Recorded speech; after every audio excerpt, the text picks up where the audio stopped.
Здорово. Вот что-то захотелось мне вот в такую игру поиграть. И, собственно, с козыря, да, зашел. С козыря. Но это для тебя с козыря, а для меня просто давно я в нее не играл, но не в нее конкретно, а я играл в «Жаркое лето» 1943. Типа «Странная война», Weird War по-английски вроде называлась, а это Another War, другая война.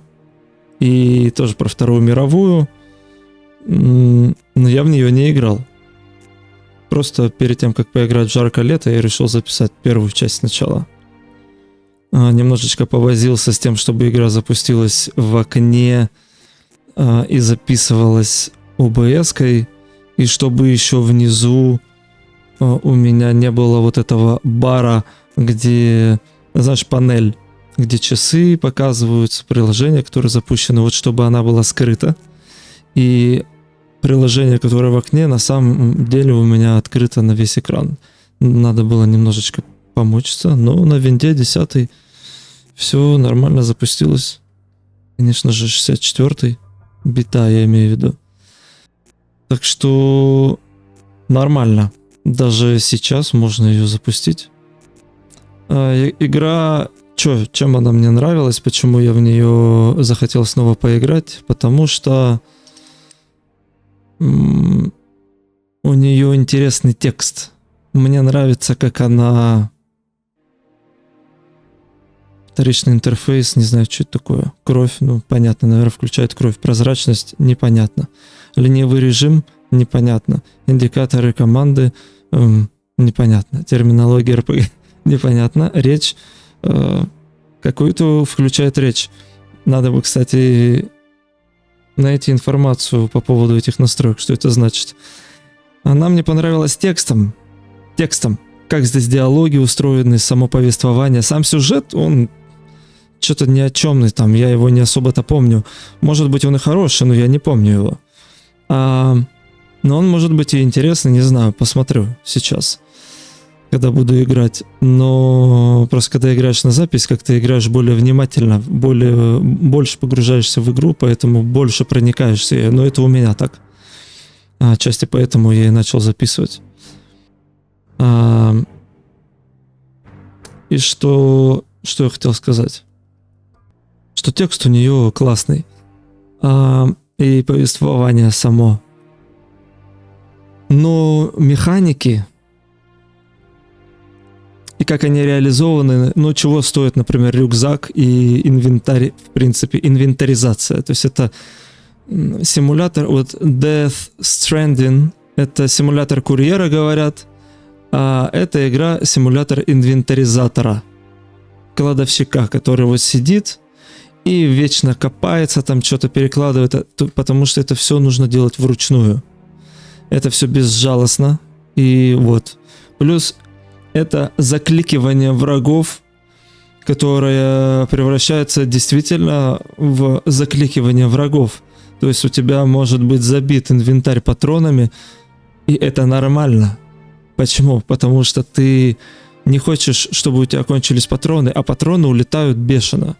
То есть можешь подумать, что от пистолет 8 патронов в обойме это много, занимает одну ячейку, да?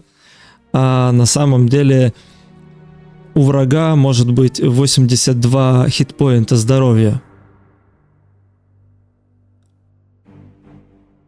И тебе не хватает одной обоймы, чтобы его убить.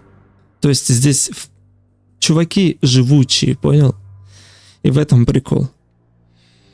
Что проходят все бои именно так. Да, потом, конечно, мощное что-то находишь и так далее. Ну, короче, здесь есть вопросы к боевой системе, если можно ее так назвать. Это демо боевой системы. И симулятора кладовщика. Но вот по сюжету, то, как это все преподносится, прикольно.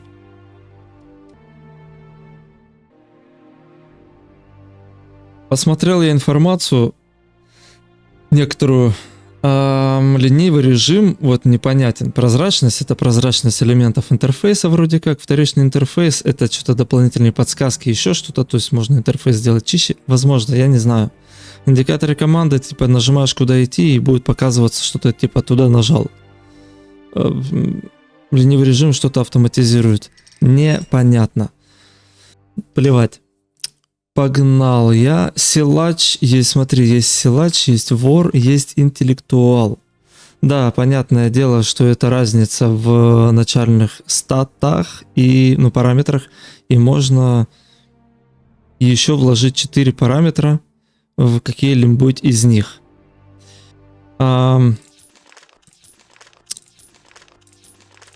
Я буду играть за вора. Почему? Потому что у него защищенность важно. Чем выше это значение, тем меньше то ли урона будешь получать, то ли выше шанс, что по тебе не попадут. На этот параметр влияет ловкость.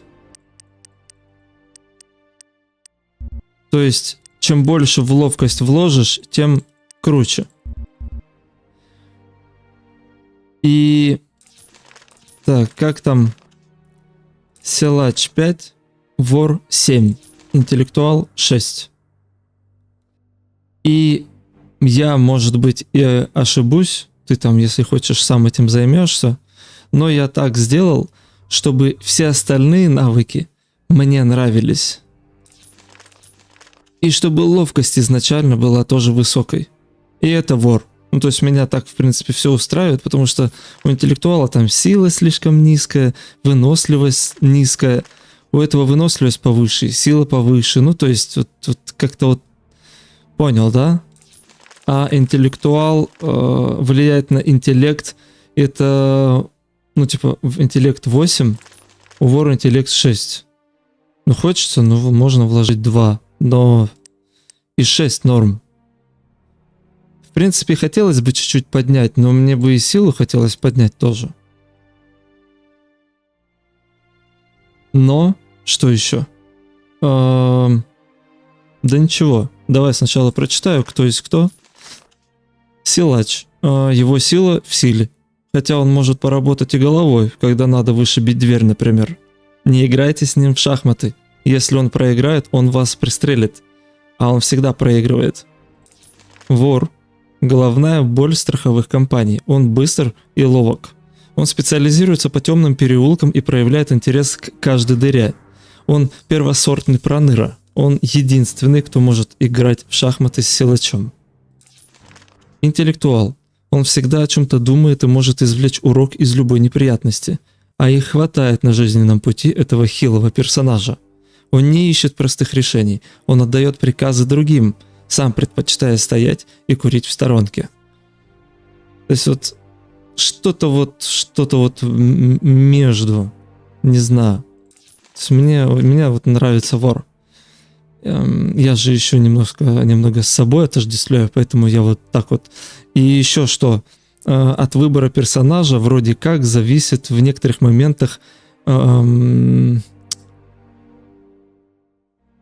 сюжетная составляющая, что ли, или геймплейная. Например, нужно куда-то попасть, и вор пролезет каким-то одним путем, интеллектуал каким-то своим путем, а силач там каким-то своим.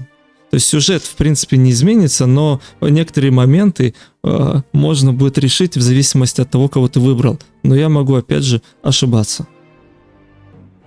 Дальше, если следовать, то надо прочитать про параметры. Физическая сила определяет силу атаки в рукопашной, способность использовать некоторые виды оружия и число предметов, которые способен носить. Способность использовать некоторые виды оружия, и это также число предметов, которые способен носить с собой персонаж. Число предметов — это килограммы имеется в виду, то есть вес. Просто тут есть размер инвентаря, в принципе, размер инвентаря, и вес переносимый. Это два разных параметра. Поэтому вот не надо путать. Если большую силу поставишь, инвентарь не увеличится. Насколько я знаю. Могу ошибаться. Постоянно ошибаюсь такой. Может быть, ты ошибся, что начал играть в эту игру?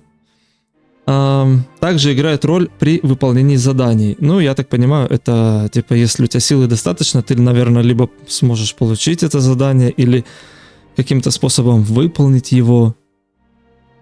Может быть, вор тоже сможет выполнить задание с помощью силы, как силач, если прокачает силу на тот же уровень. Вот возможно. Не знаю, может, от этого зависит. Может, вор и так далее, это чисто так. Короче, ты понял. И что там дальше? Ловкость, способность атаковать и уклоняться. Вот, ловкость, если будет высокой, то будут схватки происходить так, что по тебе стреляют и бьют тебя, а здоровье не уменьшается. Потому что ты уклоняешься. Это прям вот обязательно. Интеллект влияет на доступ к информации во время игры, а также на особые способности. Тут ничего не знаю. Выносливость, способность персонажа переносить полученные в бою ранения, влияет на его максимальное здоровье. Обаяние определяет влияние, которое герой оказывает на других персонажей. Предметом, что на других персонажей, облегчает доступ к информации, предметам и заданиям во время игры, влияет на ваши способности лидера. Скорость определяет скорость персонажа. Это влияет на такие параметры, как скорость бега, скорость атаки и время перезарядки оружия. И удача. Этот параметр влияет как на ход сражения, так и на вероятность успеха при воровстве, починке, обезвреживании ловушек и так далее. В бою с опытным противником удача иногда имеет решающее значение. И вот... Ну ладно, дальше. Защищенность. Способность избежать физического ущерба в бою. Чем выше показатель, тем труднее нанести урон. Понял? То есть, повышая ловкость, повышается защищенность. Повышается защищенность, по тебе труднее нанести урон. Так, тут что-то еще где-то как-то защищенность меняла или нет? Ну, давай проверим, пощелкаю. Пощелкаю с тобой эту фигню. Удача повышает здоровье, смотри. Ну, помимо выносливости, конечно, да. Вот. Такие дела. И что я хотел сказать? Что думаешь такое, как вот... Мне на самом деле не очень нравятся вот такие вот системы распределения параметров в играх. Почему? Потому что... как мне, дебилу, понять? То есть есть гении, которые понимают. Вот я не понял. Сила 5. Относительно чего? Типа, это мало. Это много. Сколько это? Ну смотри, ловкость 7. Опа. Есть 11. А сколько максимум? 20? 30? Может быть 40? Ну то есть вот непонятно. Здесь можно накачать, если мне не соврали, здесь можно докачаться до 60 уровня. Или даже больше. То есть какие там показатели будут-то, я не понял. Ну ты понял, да, я о чем? Собственно, вот так. Вот, я решил расставить таким образом, повысить силу и обаяние до 7. Не знаю относительно чего мерить, вот в этом и проблема. Поэтому и информации в интернете нет, что и как здесь. Просто говорят, типа, вкладывайся в ловкость и будете счастье, потому что высокая защищенность, и по тебе не будет проходить урон. Но, блин, а что касаемо других навыков? Как рассматривать это? Или умышленно люди не говорят об этом, подразумевая, что плевать на все остальное, вкладывайся в ловкость. Типа, кого не выберешь, просто вкладывайся в ловкость. Но кто-то где-то говорил, интеллектуалам сложнее немножечко играть, как-то так. Ну типа, вкладывайся в ловкость. Это значит, что типа на все остальное вообще плевать? То есть надо вот так сделать? Просто в ловкость вложиться и все, да? Ну вот, короче, Я не знаю. Давай сделаю так. Хотя я бы кинул силу и обаяние. Потому что выносливость, ну, здоровье, ладно, хер с ним. Если я буду уклоняться, там все дела. Ну, короче, не знаю, погнали. Похер. Вор Зигмунд. Да? Как его? Валентин.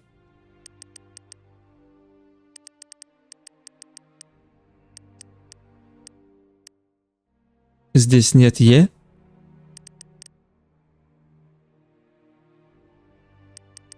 Очень интересно. Но меня очень много людей называли именно так. Валентин. Пусть будет Валентин. 5 мая 47 года. 20:52.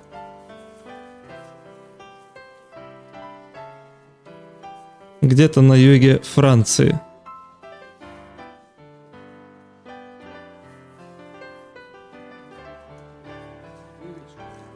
А знаете, был тут со мной такой случай, что я чуть было не бросил пить. Это как? Босс, расскажи нам об этом. Да, расскажи нам. Ты не пил? Почему? Комедия же. Это долгая история. Игра комедия. Она началась в маленьком французском городке. Там появился он. Он пришел из ниоткуда. Нам неизвестно, что он искал. Послушайте, как все было. Несколько лет назад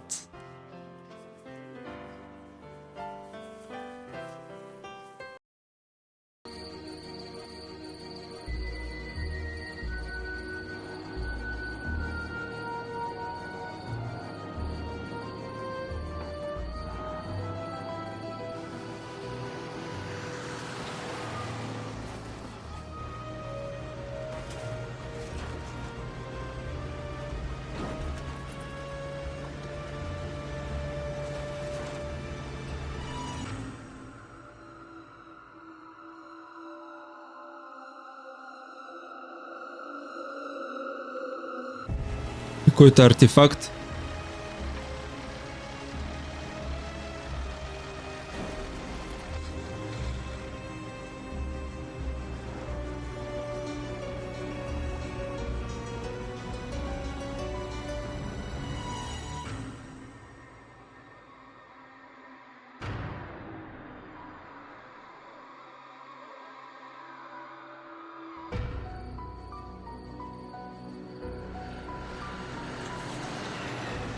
Почти приехали. Серьезность, да? Ну, атмосферно. Для того года. Смотри, какой ролик. Блин, мне нравится. И вот это нравится. Изометрия. Ништяк. Ну и саундтрек. Все в порядке? Пьер,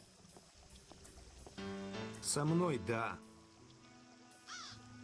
Но грузовик бесполезно. Диалоги не такие. беспокойтесь. Мы обязательно что-нибудь придумаем. Да, иначе мы застрянем в этой дыре навеки. Как бы там ни было, вам пора идти в кафе Аннет.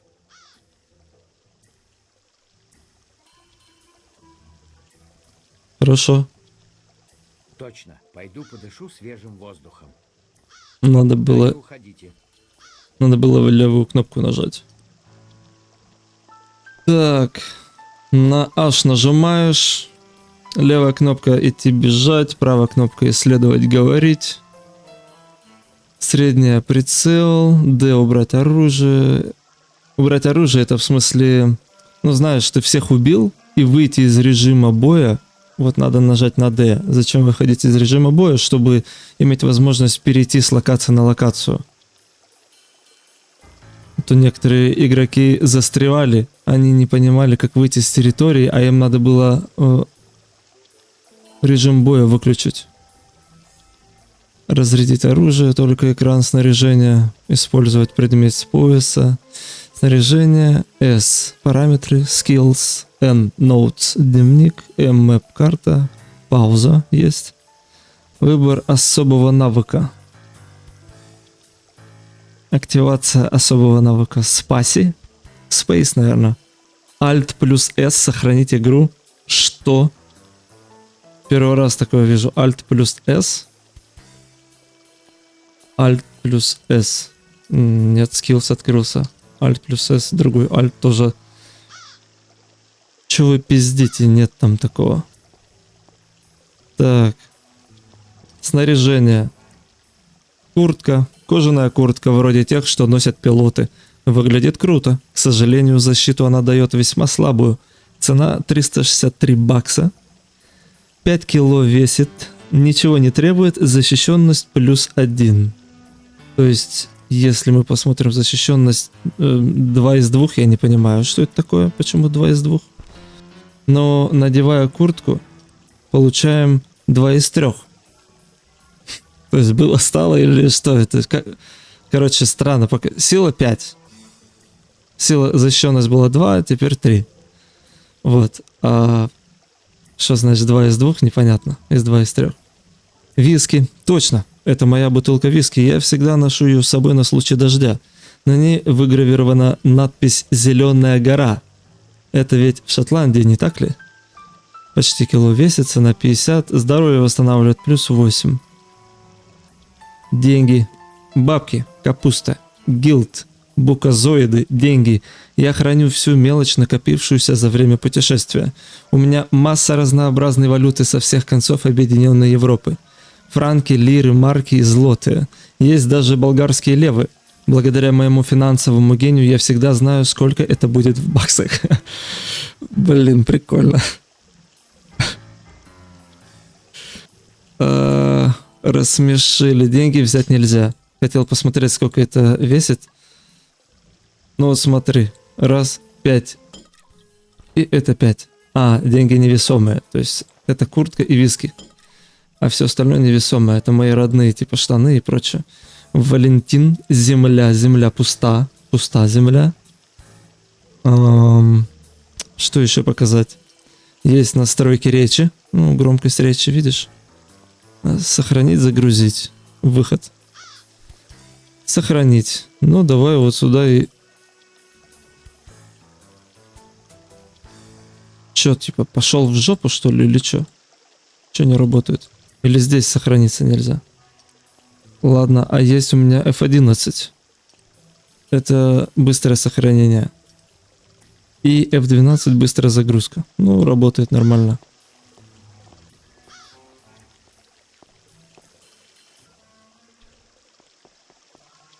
Крестьянин. Вы видите совершенно неописуемого французского крестьянина. Он одет в рваные лохмотья, оставшиеся от того, что когда-то было праздничным костюмом, а теперь стало повседневной одеждой. Он смотрит на вас лениво, но не без некоторой доли затаенного любопытства. Он поворачивается к вам. Да. Простите, по-моему, я принял вас за кого-то другого. Шпик. 21. Здоровье 21. У меня 23. Здоровяк. Шпик. Длинный черный кожаный плащ, маленькие очечки, старомодная шляпа. Чем может заниматься подобная личность здесь, на улицах Аннет? То, как он следил за вами, пытаясь спрятаться в тень, сметает остатки ваших сомнений по поводу его рода деятельности. Он из тайной полиции. Вы быстро подходите к нему. Он поворачивается к вам, а его рука исчезает в кармане, должно быть, нащупывая там пистолет. «Вас?» — шипит он. Или не, вас. Либо у меня галлюцинации, либо вы уже давно и упорно висите у меня на хвосте, говорите вы, глядя ему прямо в стекла очков. Можно еще сказать, вы случайно не работаете в тайной полиции? И еще, черт, я не собираюсь провоцировать его. Если хочет, пусть таскается за мной. Ну я же крутой чел, да? Либо у меня галлюцинации, либо уже упорно и давно висите у меня на хвосте. Сотрудник тайной полиции кажется не очень-то сраженным вашим вопросом. Я? Он надменно улыбается. Нет, я всего лишь наслаждался прогулкой. А, ну да, я так и думал.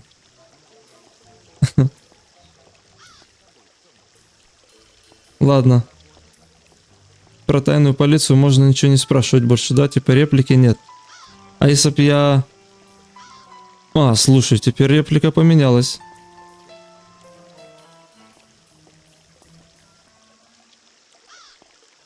Можно теперь сказать: хорошо, я проверял, просто все то же самое, да, все то же самое. Хорошо. Так, а если я набью тебе морду? Но, кричит сыщик. Никакого насилия, пожалуйста, иначе я вызову вооруженный патруль. Прекрасно. Хочешь таскаться за мной везде, вперед? Меня это не напрягает. Так, а если опять? Опять пронабью морду. Прекрасно, ну и все. Больше ничего нет. Так, музыкант. На скамейке напротив фонтана сидит группа музыкантов. Они постоянно и очень подробно обсуждают различные техники игры. Они явно раздражены тем, что вы бесцеремонно их разглядываете. Время от времени они бросают на вас быстрые взгляды, но очевидно, что вы не вызываете у них ни капли интереса. Да, хорошо, я понял намек, уже ухожу. Вот видишь, интеллект 6. Если интеллект был бы повыше, то при разговоре со шпиком я бы выяснил, что он ми-мажор, да. Получился бы ми-мажор. Из-за тебя у струнных вышла такая какофония. Ага, все то же самое в итоге. С ними можно обсудить. С тремя. О, скамья еще. Можно посмотреть на скамью, ну-ка.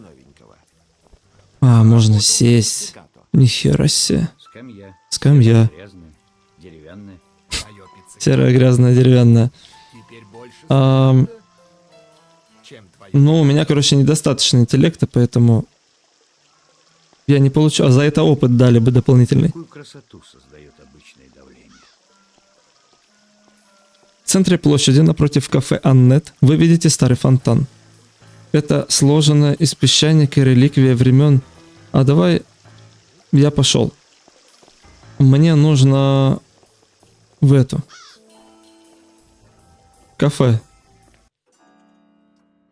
А я, кстати, еще здесь видел холодное оружие. Если вы не боитесь подойти к врагу поближе и взглянуть ему в лицо, а лучше все-таки в затылок, вам может пригодиться способность использовать оружие, которое не стреляет и не взрывается, но в подходящих руках не менее смертельно. Точильный брусок бесплатно. Способность дает способность использовать в бою следующее оружие: ножи, штыки и ружейные приклады. Вор определяет характеристики игрока и доступ к особым и дополнительным способностям. Типа вот тут какие-то особые способности. А, вот, смотри, вор определяет доступ к особым и дополнительным. Вот к дополнительным у меня холодное оружие, типа на вот это влияет. Или имеется в виду, что какие-то потом навыки будут интересно открываться. Потому что здесь вообще ничего не открыто. Может быть, у меня набор навыков будет другой, нежели там у силача.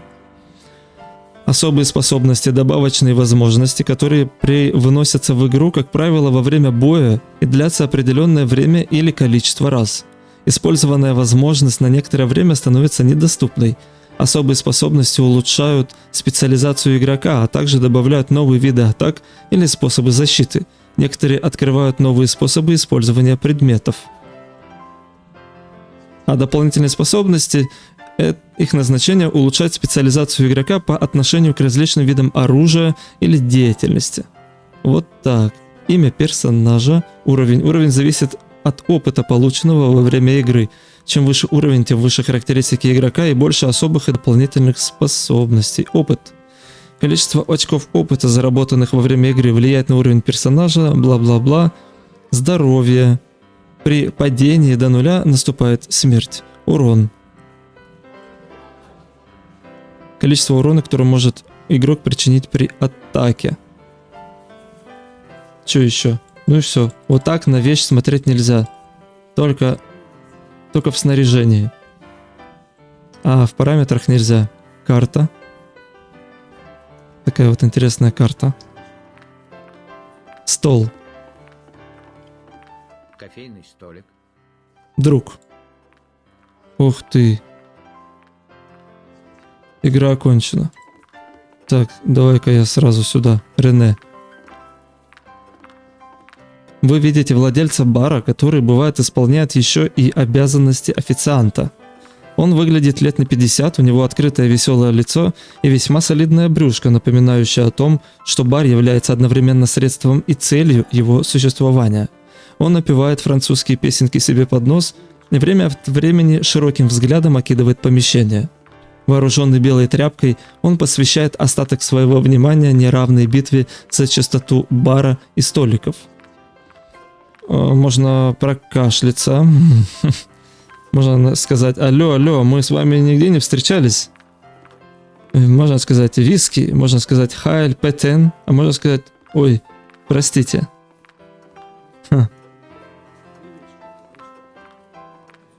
Скажу: виски. Он ржет. Бармен смеется сочным, глубоким смехом, отражающимся от стен кафе. Что за клоун? Послушайте, друг, не знаю, знаете ли вы, но виски почти не производится в континентальной Европе.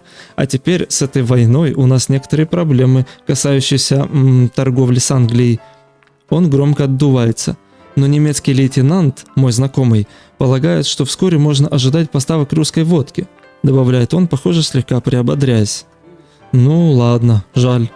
Ужасы войны. А можно сказать, не хотите ли попробовать? Спрашиваете вы с улыбкой. Вы достаете из кармана бутылку и делаете солидный глоток. У меня же в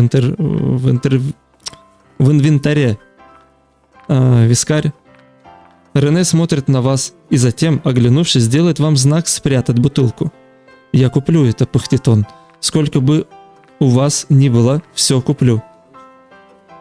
«Ну ладно, мне нужны деньги». Так, а можно сказать, я бы хотел предложить обмен. Я дам вам новенькую, сверкающую бутылочку виски, а вы мне ту старую бутылку вина из шкафчика. А можно сказать, ну, если подумать, то нет, она мне еще пригодится. Давай старую бутылку вина. Бармен оборачивается и из шкафчика позади него достает бутылку, покрытую пылью, по крайней мере, недель. В ее присутствии он ведет себя так, будто находится рядом с реликвией времен Жанны Д'Арк. «Пожалуйста», — говорит он, прощаясь с бутылкой нежным взглядом, «прошу вас, мсье, позаботьтесь о ней как следует». «Спасибо», — с чувством глубокого удовлетворения вы забираете ее. «Чудесно, мсье», — улыбается он. Старый Рене предлагает вам все, что может себе позволить его скудный бар в его скуднейшее из времен. Что бы вы хотели заказать? Пиво, вино, сыр, виски, информацию. Честно, ничего в голову не приходит. Я пошел. Давай. Ну, вино у меня есть. Давай сыр. Сыр, хмурится Рене. Все хотят сыр. Послушайте, мсье, поймите, пожалуйста, что из-за войны и дефицита сыр очень сложно достать на юге Франции. Он тяжко вздыхает. Мондье, война – ужасная вещь. Он протирает свои погрустневшие глаза. Но как тут можно жить без сыра? Внезапно он оживляется. Если мсье где-нибудь случайно раздобудет сыр, я куплю столько, сколько вы сможете принести. Вы слегка удивлены его очевидному пристрастию к, честно говоря, желтой гадости, воняющей нестиранными носками. «Ах, Франция», – шепчете вы про себя, а вслух отвечаете: «Да, мой дорогой Рене, если я найду где-нибудь кусочек сыра, будьте уверены, я доставлю его вам». «Чудесно, мсье». Ну и снова повторяется диалог. Так, про сыр понятно, виски. Можешь, ну давай, вино есть, виски отдал, пиво. «Пиво?» – фыркает Рене. «Наши новообретенные союзники не пьют ничего, кроме пива, и вечно лопают эти жирные сосиски», – говорит он, качая головой. «Скоро они увидят, что это не доведет до добра». Ну, Рене не был бы Рене, если бы не произносил коротеньких тирад подобного рода. Но затем он дотягивается до краника наверху и медленно наполняет кружку размером с добрый бочонок, хотя и продолжает качать головой. «Пожалуйста», — говорит он, передавая вам кружку, — «1 франк».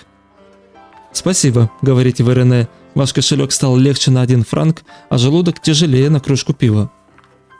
Бухану. Не знаю, что произошло. Давай информацию. Ха, Рене окидывает вас взглядом. Вы правы, в таком маленьком городке не бывает новостей, о которых не знал бы хозяин кафе. В его голосе слышится гордость и чеснок.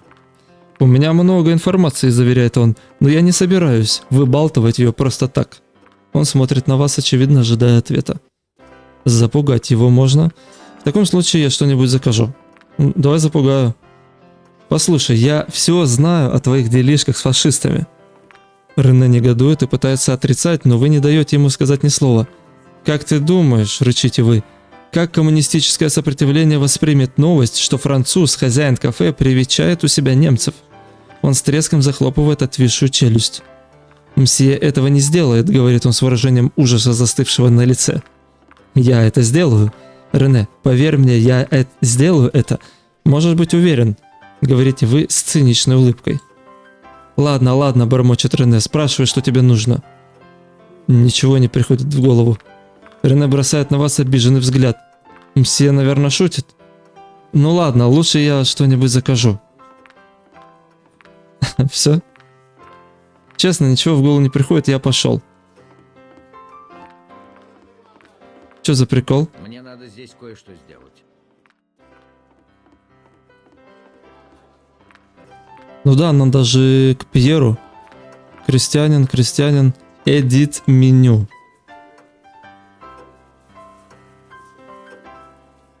Официантка подплывает к вам сквозь клубы дыма. Ее неоспоримые достоинства так прочно притягивают ваш взгляд, что вы не в состоянии поднять голову и взглянуть на ее лицо. На одном из достоинств прикреплена табличка с именем Эдит Меню. Эдит Меню. Они нависают над вами, о боже, и откуда-то сверху вы слышите голос, несущий с собой аромат изысканных, по крайней мере ваш нос так считает, французских духов. Что вам угодно, мсье? Ого. И можно про всякую херню сказать, а можно: у меня назначена встреча с лучшим другом. Или с лучшим грудом. Я имею в виду с лучшим другом в этом бистро. Вы не знаете, его здесь еще нет? Боюсь, доносится сверху голос, что я ничего об этом не знаю. Запах духов усиливается. Тогда мне лучше уйти.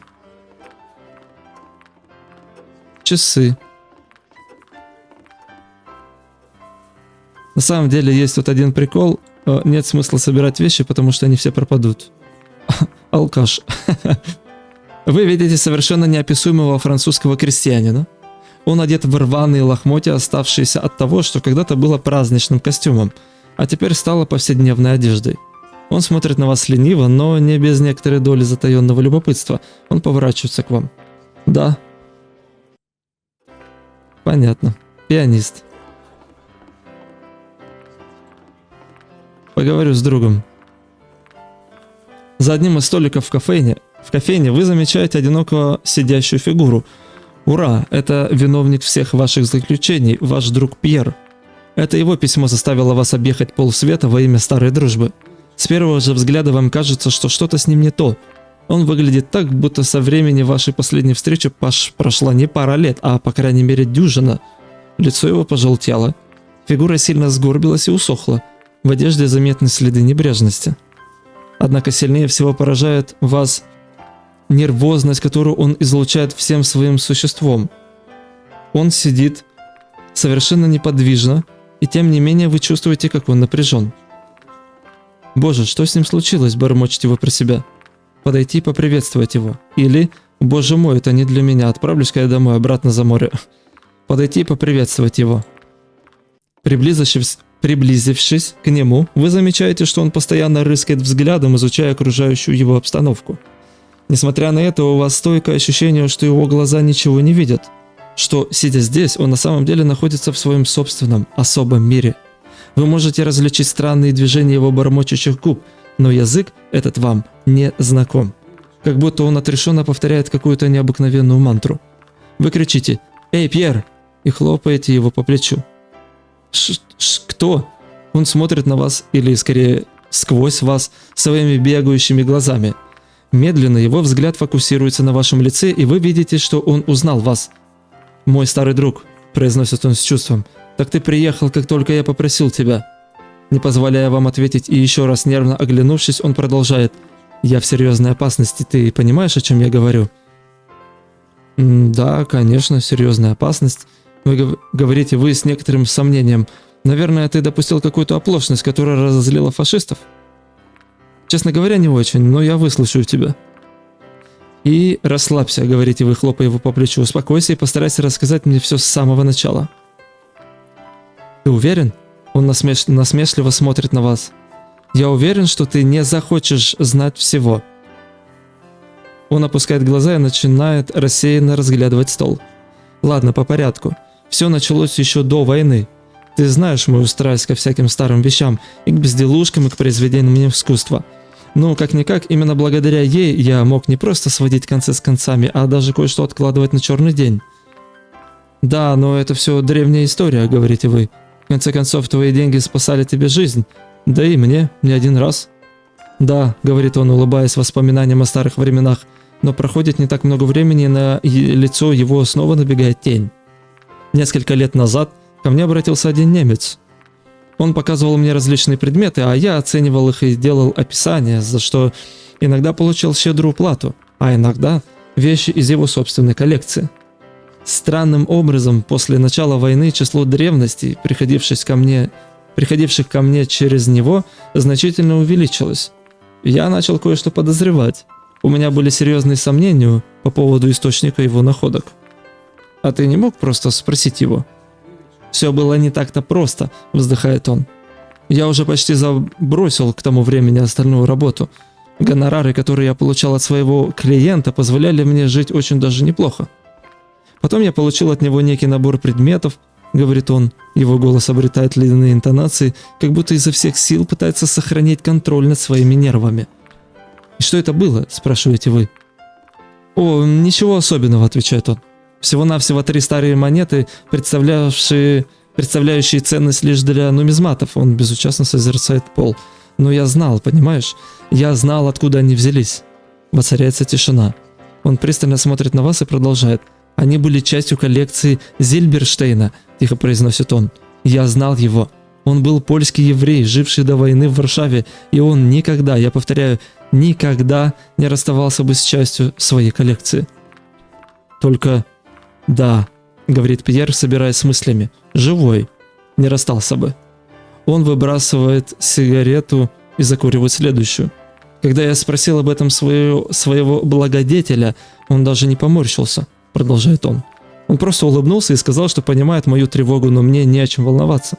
Что, вот так просто? Именно. Он заявил, что когда все это закончится, не будет другой морали, кроме их морали, а что их нация, как он выразился, будет устанавливать эту мораль. Он глубоко затягивается сигаретным дымом и продолжает. Разумеется, я сказал ему, что не нахожу возможным продолжать с ним работать. Он хотел только, чтобы я сделал ему еще одно одолжение. Он показал мне редкий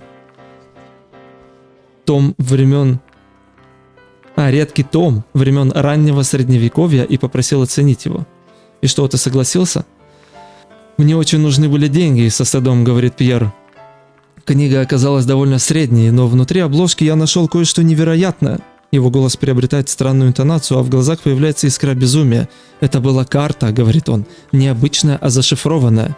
На ней было указано местонахождение чего-то, о чем никто никогда не должен узнать. Его голос срывается. «Я расшифровал ее». Он хватает вас за руку и смотрит вам прямо в глаза. «Никто не должен знать, что на ней изображено», — всхлипывает он, его глаза снова начинают шнырять по сторонам. «Пока что я в бегах, но нацисты все время наступают мне на пятки. Помни», — говорит он внезапно как-то особенно помрачневшим голосом, — «она не должна оказаться у них в руках. Никакая жертва не будет слишком велика, если она позволит уберечь от них карту». Он прерывается. «Она не должна попасть им в лапы», — кричит он. «Подожди минуту, Пьер», — говорите вы, пытаясь успокоить его. Что такое на этой карте? Пьер поворачивается к вам, но слова застревают у него в глотке. Пьер, что случилось? Вы видите, что он смотрит на что-то за вашим правым плечом. «Мирди!» — кричит он. «Слишком поздно, вы не получите его. Это не для вас, не для вас, вы слышите меня?» Вы оглядываетесь через плечо и видите немецкого генерала в сопровождении 2 агентов гестапо, быстро приближающихся к вам. Агенты гестапо и немецкий генерал. А этот шпик тот самый, нет? Быстро приближающийся к вам, вы получаете сильный удар по голове. Падая, вы все еще слышите крики Пьера и полные холодные издевки приветствия генерала. «Herzlich willkommen, мсье Пьер. Вот мы и встретились». Кэширование 100%. В поисках никто не знает чего. Акт 1.